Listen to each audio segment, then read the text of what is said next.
السلام علیکم ورحمۃ اللہ۔ پیارے دوستوں اور عزیزوں، اللہ کی ذات سے امید کرتا ہوں کہ آپ سب خیر و عافیت سے ہوں گے۔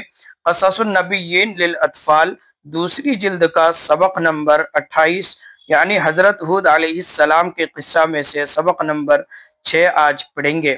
دعوت ہود، حضرت ہود علیہ السلام کی دعوت۔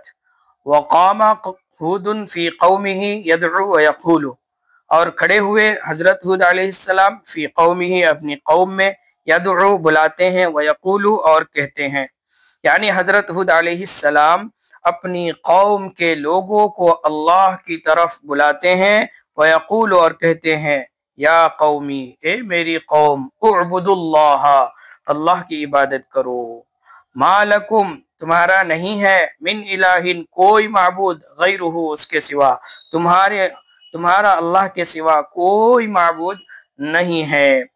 وقال ہود، اور حضرت ہود علیہ السلام نے کہا، یا قومی، اے میری قوم، کیف تعبدون الحجارۃ، کیسے تم پتھروں کی عبادت کرتے ہو۔ یہ حجارتن، حجرن کی جمع ہے، کیسے تم پتھروں کی عبادت کرتے ہو۔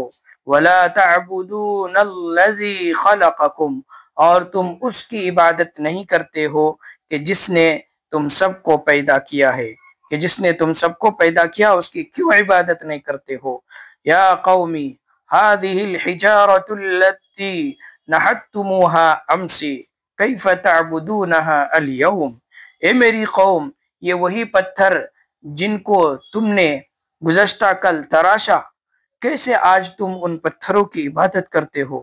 ان اللہ خلقکم ورزقکم، بے شک اللہ تعالیٰ نے تم سب کو پیدا کیا، ورزقکم، اور تمہیں رزق دیا، وبارک لکم فی الاموال، وبارک لکم فی الاموال والاولاد والحرث والنسل، اور اللہ تعالیٰ نے تمہیں مال میں، اولاد میں، کھیتی میں، نسل میں، خاندان میں برکت عطا فرمائی، برکت دی۔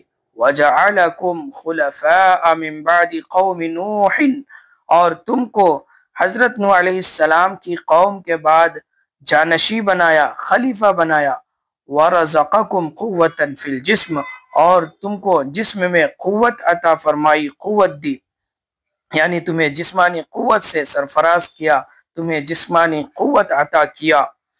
کَانَ مِنْ حَقِّ هَذِهِ النِّعَمِ ان تعبدوا اللہ ولا تعبدوا غیرہ، ان نعمتوں کا حق یہ تھا کہ تم اللہ کی عبادت کرتے اور اللہ کے علاوہ کی عبادت نہ کرتے۔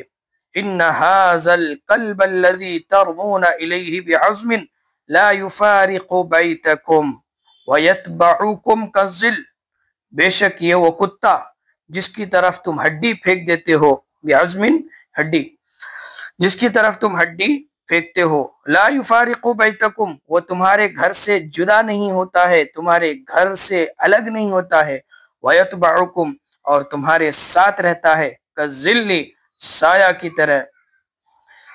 کی طرح۔ افرأیتم کلبا یترک سیدہ ویذهب الی غیرہ، کیا تم نے کسی ایسے کتے کو دیکھا کہ جو اپنے سردار اور مالک کو چھوڑ دے، ویذهب الی غیرہ، اور دوسرے کی طرف چلا جائے۔